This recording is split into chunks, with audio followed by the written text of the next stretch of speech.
welcome to my take on episode 1 of the new Fallout TV series. I'm hopefully going to manage to do all 8 episodes, but this is just my thoughts on each episode, what I liked about it, what I didn't, anything I thought was particularly interesting or particularly bad, I shall mention here. This is going to be quite spoilerific though. I will be spoiling each episode, and I shall also be spoiling future episodes in some cases, so watch out for that. In your shoes, I'd only watch these videos if you've already seen the Fallout series, or have no intention of watching it whatsoever, because I will be spoiling everything as I go through. So essentially, I'm just going to go through the whole episode, using stills from the production, and just talking you through it. So let's get going. So episode 1 is entitled The End, which in this case refers to the end of the world, and straight away we see a children's party going on, and this character in front of us is a guy called Cooper Howard, who we discover is quite a famous film actor, and of course straight away we've got a bit of a mystery here. What's a big hotshot movie star doing working as a children's entertainer? Because that's what he is essentially. And we do get a partial answer to that in this scene, in that we discover that he's divorced and he's got to pay his alimony. But it still doesn't really explain, how someone who must be so wealthy is forced to do jobs like this. So as you can see, Cooper is famous as a cowboy character. And here's his assistant, his daughter, whose name I've forgotten. This is some more party tricks he's performing. And occasionally we cut back inside the house, where there are various shots of people listening to the radio and watching the television, because there's a lot of international tension going on, and people are quite concerned about the possibility of a nuclear war. Here's a lovely shot of Los Angeles from the party house. So we've got this very nice late 50s, early 60s modernistic home up in the Hollywood Hills somewhere. All very idyllic. The guy on the left is the father of the house, the one with the camera, and that's his chum on the right, one of his neighbours. And we spend quite a lot of time on the party, watching Coop play with the children, getting his photograph taken with people. And he seems to be a very affable, nice man. And the father's always on hand taking loads and loads of pictures with his flash camera, which becomes an important detail in the story, but I'll discuss that later on. Here he is snapping away. There's Coop and the lady of the house. And here all the children are inside, cutting the birthday cake, and Cooper's daughter is outside. So she sends Dad in to get her a slice. However, before he goes inside, he teaches her a trick that he picked up in the army. I can't honestly remember what leads up to this in the conversation. But he says if you stick your thumb up and a nuclear bomb goes off, then you put your thumb over the blast. And if you can see any of the blast, then it's over for you essentially, or done for. But if your thumb covers the blast, there's still time for you to run for the hills, so to speak. And this is apparently the origin of the Pip-Boy thumbs up. Anyhow, Cooper teaches her the thumb trick, then goes inside to get some cake. But while he's indoors, something happens. Namely, there's a huge explosion in Los Angeles as a nuclear bomb goes off. There's a huge flash of light. And it's weird because the little girl is the only one who apparently notices it. And I think that's why the dad was taking the flash photography. So he's flashing away inside with a camera. And I think the idea is that everyone just thinks it's his camera going off, so no one else looks outside. It's just the daughter who notices the atomic blast. I think a nuclear blast outside your house would attract slightly more attention than someone's flashbulb going off. Anyhow, the little girl does the thumb trick, and based on her expression, I think the blast is much, much bigger than her thumb. Anyway, Cooper comes out. He's not actually noticed the bomb's gone off, but he does notice his little girl has got a thumb up. And now he sees the mushroom cloud. It's not terribly convincing, but it's quite a nice scene in some respects. But again, it's only these two who seem to know that a bomb has gone off at all. It's a little bit ridiculous. Everyone apart from them is completely clueless. So here's the explosion going off in town. Yeah, definitely bigger than your thumb, I'm afraid. Definitely. And there's Coop and daughter watching the mushroom cloud grow over Los Angeles. It's actually a really good looking scene. It's really quite terrifying. Very well done. I do like this, even if it is slightly silly.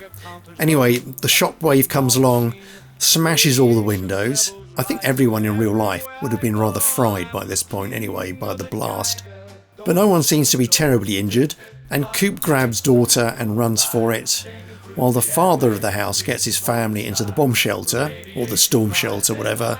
and the neighbour comes along, wants to get inside, and the father just punches the guy in the face and says there's no room. But Coop and offspring make their escape as Los Angeles burns behind them, and they ride off on a horse. Again, all highly unrealistic, but visually very exciting. And it looks as if there's like 5 or 6 atomic bombs that go off within the vicinity of Los Angeles. So widespread destruction and terror. But it looks incredible. And that's the prologue. That is the start of Fallout. Next up, we're inside a vault. And this is, I think, about 200 years later. We do get told this. But this is our main protagonist. This is Lucy, who's a member of Vault 33. And she's applying to get a husband from a neighbouring vault. It's a rather complicated arrangement they have, but she's going through all her accomplishments. So she's an accomplished pipe fitter. That's her pregnant friend in the background, that's Stephanie. So she's good at the pipe work, she's good at her science projects. Here she's doing something with her father. She's a very good teacher. And there's Stephanie in the foreground as well, very heavily pregnant. She's a very good gymnast. Very fit and active. She does fencing, so she's good with her melee weapons. Excellent wrestler, it seems, and also a first-class shot. And the idea is that because the populations in the vaults are quite small, people are encouraged to marry and have children with people from different vaults. And she's just laying out her qualifications for motherhood, essentially. And we also see lots of shots of Lucy and her family. So here is Lucy and her father relaxing on the sofa. This is Lucy's brother, Norm, who becomes quite an important character later on. But this preamble really does, underlay the fact that Lucy is very close with her dad and would do a lot to help him, which, is the story essentially. So here's Lucy reading off her notes in the interview. And here's the panel who's going to decide whether she should be granted breeding rights. She's looking very winsome here. And I think we all know the answer. Yeah, she's made a good case, so they all vote on it. And lo and behold, she gets the good news. It looks like she's going to get married and become a mother. There we go, this is Lucy's story. So this is Lucy on her wedding day, ably assisted by Stephanie.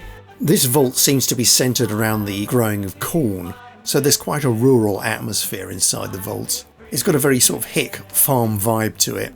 But everyone's making every effort they can to make this a special day for Lucy. And here's Dad running around arranging flowers. And here's Norm, not looking so happy. Although he's a good egg, we get to like Norm a lot. And here's Lucy and Stephanie looking at the vault wedding dress. There seems to be one dress that gets shared by everyone. So here's all the past brides who have signed their names to it. Yes, Lucy looking very fetching indeed. And coming out to meet her new husband, who she's never met. Yes, a slightly complicated setup with the vaults. I'll explain a bit more in a minute. But they come out to look over the wedding venue. And they seem to have cleared this massive area in the middle of this cornfield, and I can't help feeling that they ought to actually just grow corn there rather than plan wedding events. They could do all the wedding stuff indoors, surely. It seems rather wasteful to have all that space devoted to a wedding when they could be growing food on it, but what do I know? Lucy appears to be very happy, however. And this is quite a nice feature. In the main building there's a projector that projects this footage of, I think it's Nebraska countryside around the vault to give an air of space. And they use this quite well later on in the episode when everything goes tits up. Anywho, everyone very excited by the wedding, everything more or less ready. And it's roughly around this time that we're given the information that there are in fact 3 vaults quite close together. There's Vault 33, which we're in at the moment, there's Vault 31 and there's Vault 32. And to prevent inbreeding, the vaults sort of swap personnel every 3 years. So Lucy's new husband is going to come from Vault 32, and I think that her father, Hank here, Hank was originally from Vault 31, who married a girl from Vault 33. So there's this like cross-pollination between the vaults. However, it's not really ever explained why the vaults are kept separated. Why do they only interact every 3 years or so? But it just seems a bit weird. You'd think that either just be interconnected all the time or completely separated. What is the purpose of keeping them separated? I mean, we do sort of find out why later on, but there's no explanation that's delivered to us that says, why separation is so important to these communities. It seems to be something that, people would query. We also see a few snaps of Rose, who is the mother of Lucy and the wife of Hank, and we discover later on in the series that she died when Lucy was a baby. So just to recap again, Rose, Lucy's mother, was from Vault 33, and Hank came over and married her from Vault 31. Okay, so the hour of the wedding approaches, and there's a little bridal march to the tunnel that connects Vault 33 to Vault 32. Now, the interior of the vaults look very, very good. I think they look fantastic. But there's quite a lot of weathering on the inside of these vaults that doesn't look terribly convincing. I mean, it would be convincing if these were external structures, but being underground, I wouldn't expect the paintwork to look like this. I mean, a lot of the paintwork on the inside of the vaults looks as if it's been exposed to seawater or something like that. And it hasn't, it's just that the production designers have tried to make everything look old, and I think they've overdone it in the case of the paintwork. So here's the internal door to Vault 32. Lucy is about to meet her new husband. Here we go. Hank is opening the door. Oh yes, here's another character. This is Chet. And Chet is a cousin of Lucy. And he's in love with Lucy and he doesn't want her to get married. So he pretends that he can't open the door. Chet is one of the vault dwellers whose responsibility is opening and closing vault doors. And in this case he pretends the machine is broken, so the wedding can't go ahead. But Lucy realises what's going on and has a quick word with him and reminds him that they can't get married because they're too closely related. Poor old Chet, but he does come around eventually and opens the door. The vault door opens and we get our first glimpse of the Vault 32 inhabitants. And this lady is apparently the overseer of Vault 32, and if you're not familiar with Fallout, each vault is controlled by an overseer who makes all the important decisions. And the first thing Hank says is that he was sorry to hear that the old vault overseer in 32 died, and this is that overseer's replacement, who he's never met apparently. This is Lucy's new husband, who she quite likes the look of. He's quite an attractive young man. And Stephanie agrees. She thinks he's pretty hot too. That's her husband in the background. Looking a little bit suspicious. And they go into the cornfield to get married. All very idyllic and romantic. And afterwards they have a nice party. But it's here we start to take a closer look at some of the Vault 32 folk. And they are quite a pikey bunch, frankly. Their table manners are dreadful, eating off their knives, etc. A lot of them have got neck tattoos, strange haircuts, and are generally quite uncouth. They do not look like regular vault folk, especially the overseer here, who looks extremely predatory indeed. However, of everyone, it only seems to be Norm who's at all suspicious of these newcomers. Everyone else is very welcoming. Yeah, Norm's not buying it though, he knows something's up. Anyhow, Hank gives a speech. There's a final dance. The evening's winding up. So Monty, who is Lucy's new husband, suggests they go somewhere quiet. There's poor old Chet, looking very lovesick, but there's nothing he can do about it. And Lucy and Mort go back to Lucy's living quarters, where Monty takes no time at all getting undressed. And it seems that Lucy is equally eager for the honeymoon. She gets right into it. But Norm is still having serious doubts outside, and he wanders into Vault 32 just to have a quick look around. He's sure something's wrong with this whole situation, but he can't put his finger on it. But as soon as he goes into Vault 32, he sees that all the crops there are dead, which is not good news for a farming community. Back at Lucy's pad, and she and Monty are getting busy, but she's starting to have doubts as well. Aside from Monty wiping his dick on the curtains, she sees lots of unusual scars on his back. These look like puncture wounds or bullet wounds, and she is starting to get mightily suspicious of this guy. Back in Vault 32, and Norm is still wandering around, exploring. The whole place is deserted, it seems. Looks very dusty and threadbare. Everything's been ruined and turned over, so it looks like the place has been raided and ransacked, and he soon starts coming across dead bodies. Anyhow, back at Lucy's pad, and her suspicions are growing by the minute. Especially when Monty starts gulping water out of a blender. He doesn't seem to have any table manners whatsoever. And again, the multitude of scars on his body suggests that he's someone who's been in quite a few fights. Whereas if you're living in a vault, it's got a peaceful existence, so something's definitely up. And this leads Lucy to put on her Pip-Boy and scan Monty for radiation. Yeah, and it turns out he's extremely radioactive indeed, which leads Lucy to the conclusion that he's actually a raider from the outside and not a vault dweller at all. So at this stage we're thinking that Vault 32 has been overrun by raiders and they're trying to infiltrate Vault 33. Monty, realising he's been rumbled, attacks Lucy, and they have quite a ding-dong fight, and she manages to fend him off to some extent, though she does get flung around the room quite a lot. Monty gets the better of her and then comes at her with a big knife, and it looks like Lucy's had it, but she manages to get the knife off him. Monty leaps in, attacks again, and we have a brief struggle on the sink. And this is quite a good fake out, because in a lot of these situations where you've got two people fighting over a knife, you know someone's been stabbed, but you're not sure who. And in this scenario, the rather cliched outcome would be that Monty staggers back and he's got the knife sticking out of his belly. But we do in fact discover that it's Lucy who's been stabbed, which is quite a nice twist. It sort of turns the cliche on its head. And this definitely does look like the end of Lucy.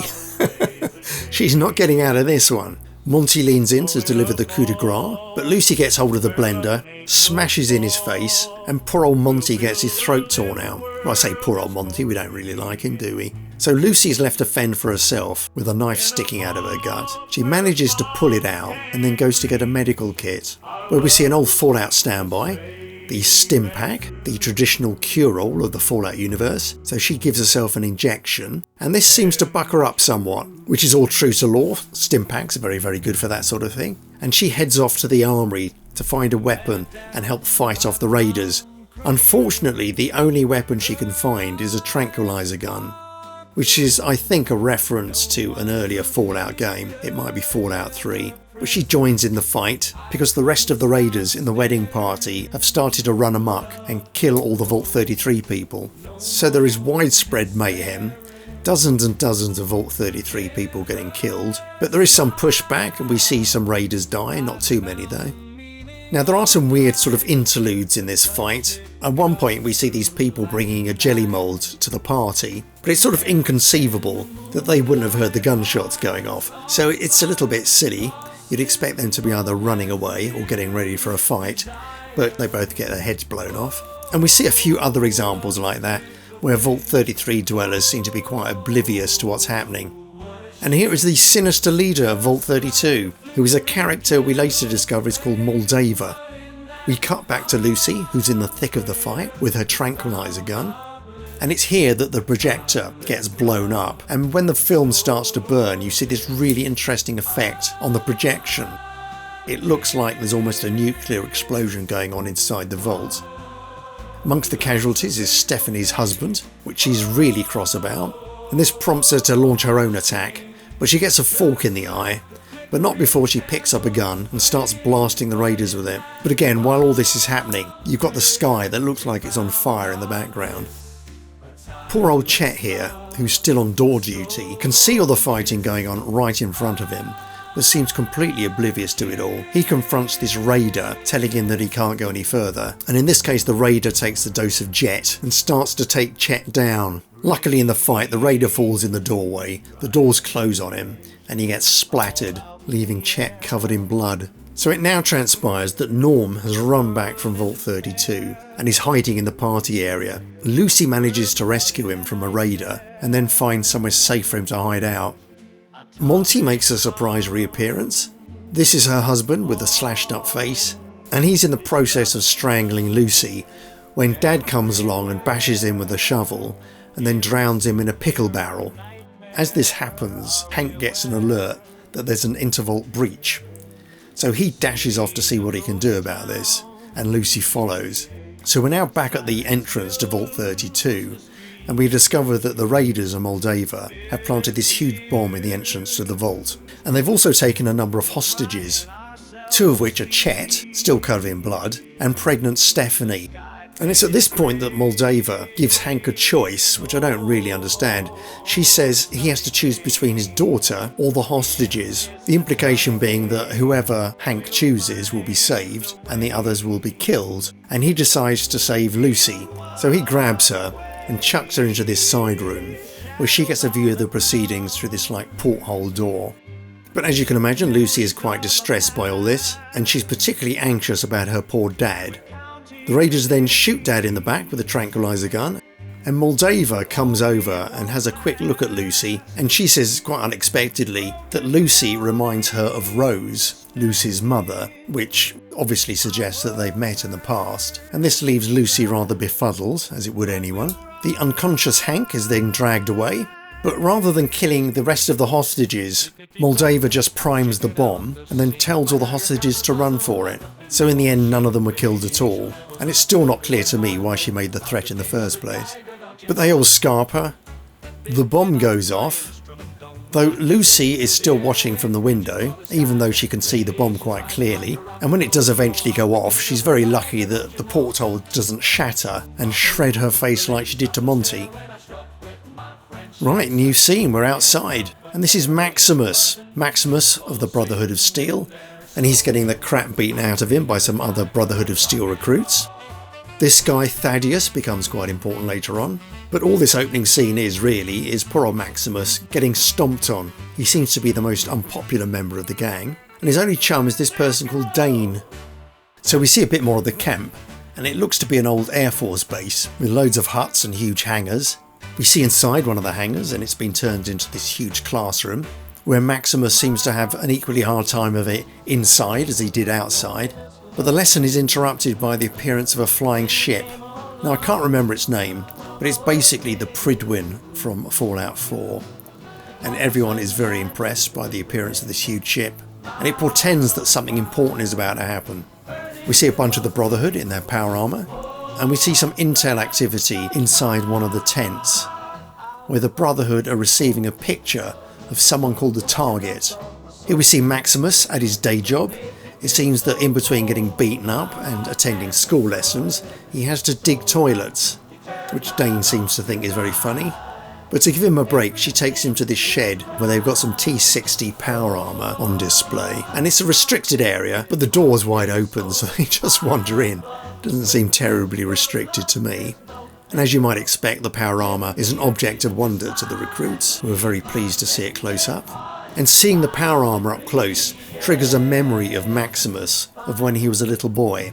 A flashback that suggests that Maximus was rescued by the Brotherhood, and this is how he's come to join them.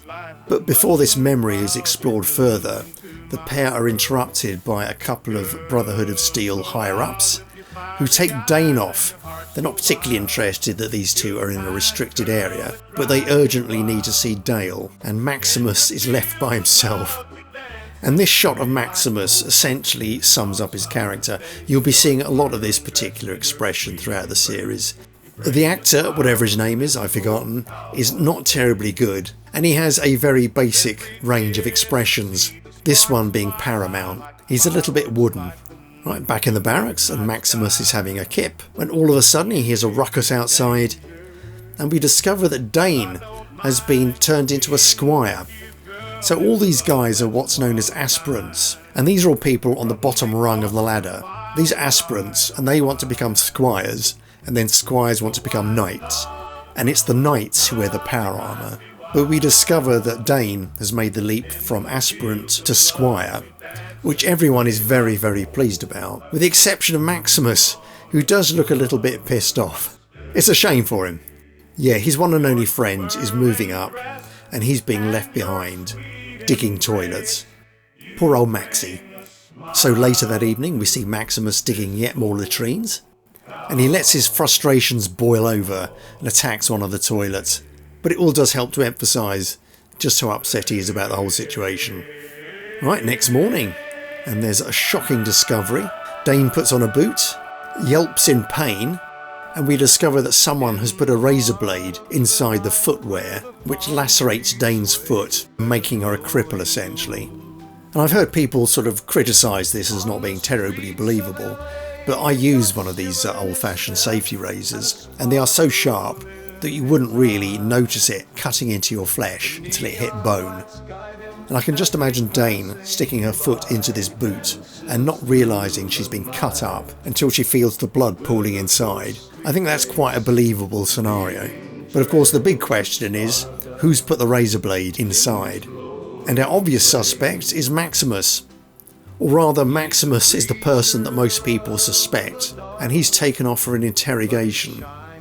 Back in the vault, and the Vault 33 dwellers have triumphed over the raiders and are now trying to clean up the place. So they're painting over all the bloodstains and replacing stuff where they can, dragging the dead bodies to the compost heap where they could be made good use of.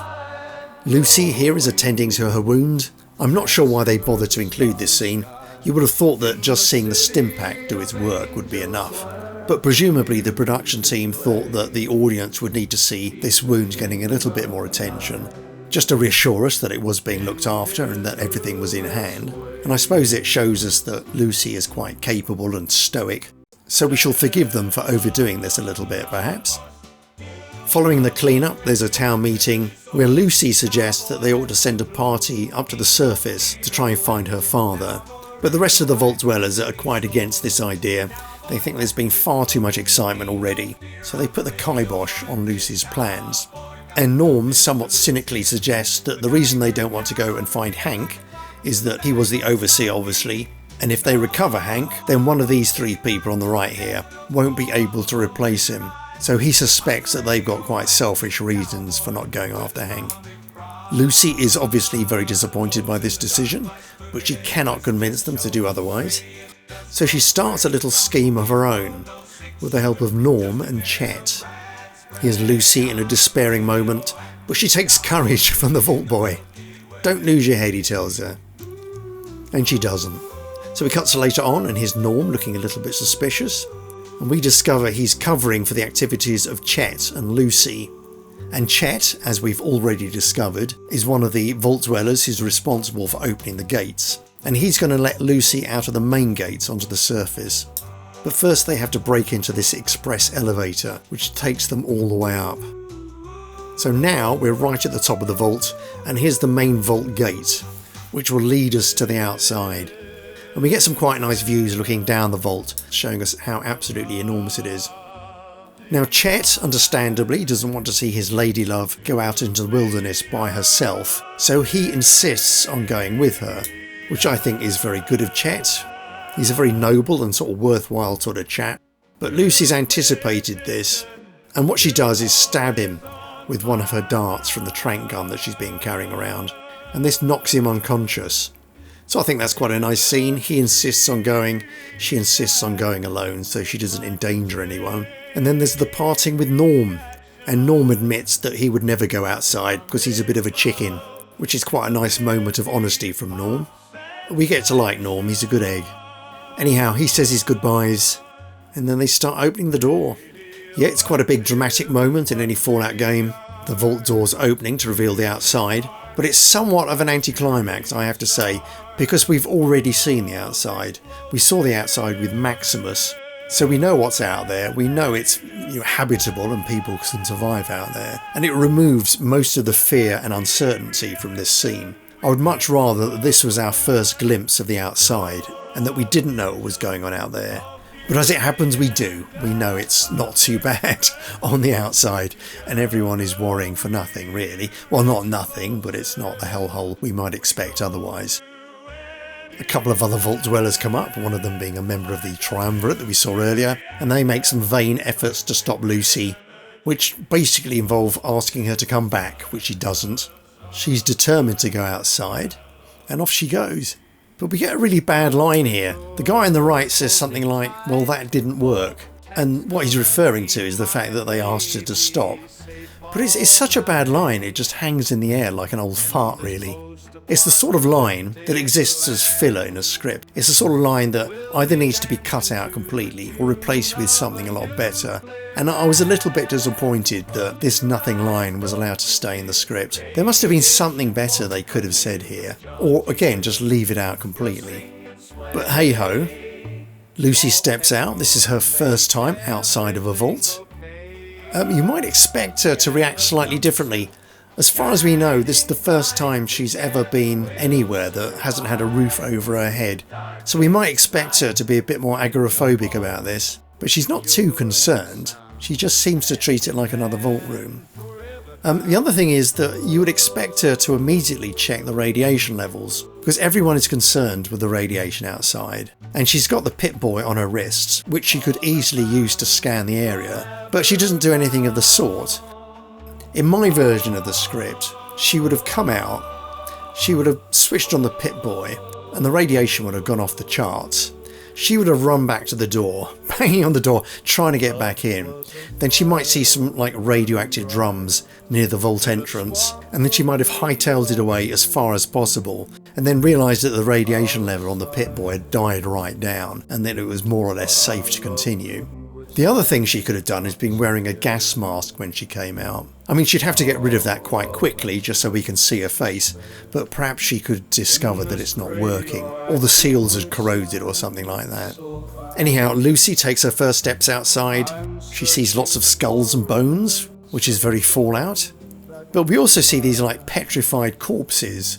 They're the sort of things you might have seen in Pompeii, but of course, the corpses in Pompeii are basically plaster casts of decayed humans, and these should be made out of ash, really.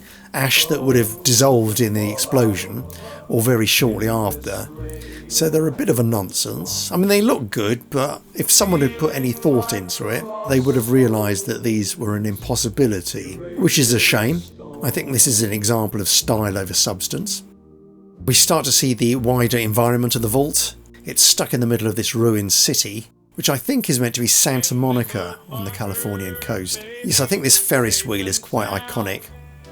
And again, I would expect Lucy to show a little bit more reaction. I mean, this is her first time outside, first time seeing the real sky, first time seeing the sea, and also having a wind blowing on your face. I know she's read about these things in books and probably seen them in movies, but seeing them in real life, these must be all rather dramatic experiences for a vault dweller, and I would expect her to be a little bit more expressive perhaps. Back to Maximus, who's been given the 3rd degree. So the Brotherhood obviously think that he's the one that stuck the razor blades in Dana's boots. It seems that everyone has pointed the finger at him, and Maximus has to try and convince this elder that he didn't do it. But Maximus doesn't really make a very good case for himself. He sort of denies it once, and then sort of gives up, accepts his fate, that he's going to be blamed for this thing and killed. And I'm not sure why he does that. But again, we see more of this gormless expression, which just seems to be his base look really. He's not too much of an actor, as I've said, although in this scene, I think he was quite affecting in places, where he thanks the elder for the home that the Brotherhood has given him over the years, even though he thinks they are just about to kill him. And the reaction of the elder is quite interesting as well. Based on things we discover later on in the series, the elder does actually think Maximus put the razor blades in Dana's boots. But the elder is quite impressed by this and thinks anyone prepared to do that to a friend is ruthless enough to be a good knight, which is the reason why Maximus doesn't get killed. But that's very vague at this stage. We get more of an impression of the elder's motivations later on in the series.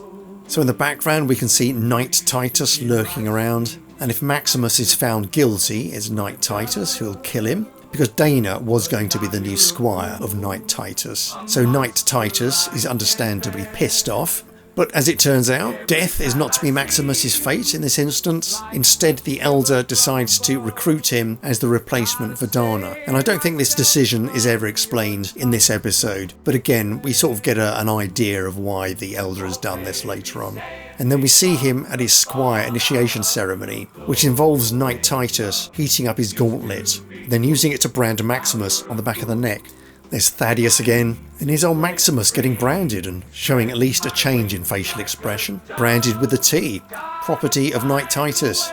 Out on the parade ground sometime later, and it turns out there's an expedition being launched to find 2 people, or rather a person and a dog. And it's the job of Thaddeus and his friend here to hand out the wanted posters that will tell everyone what they're looking for.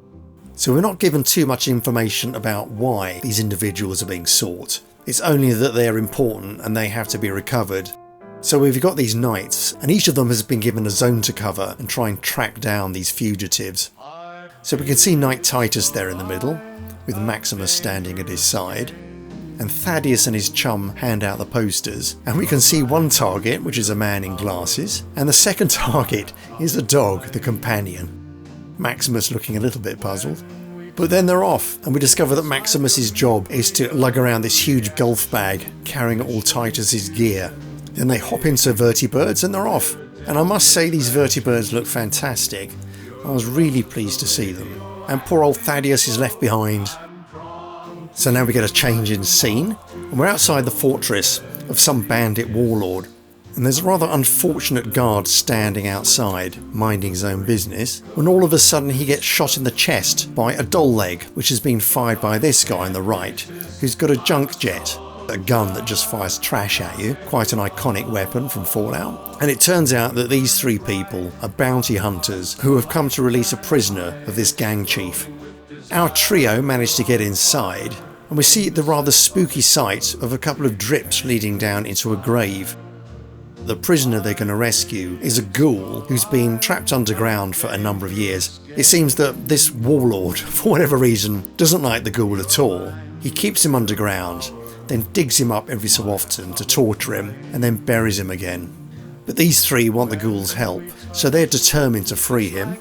And it also turns out, well, we don't find this now, but later on in the series, we discover that some ghouls can stop themselves becoming feral, like losing their minds and becoming sort of wild animals almost. They can stop that by taking various drugs.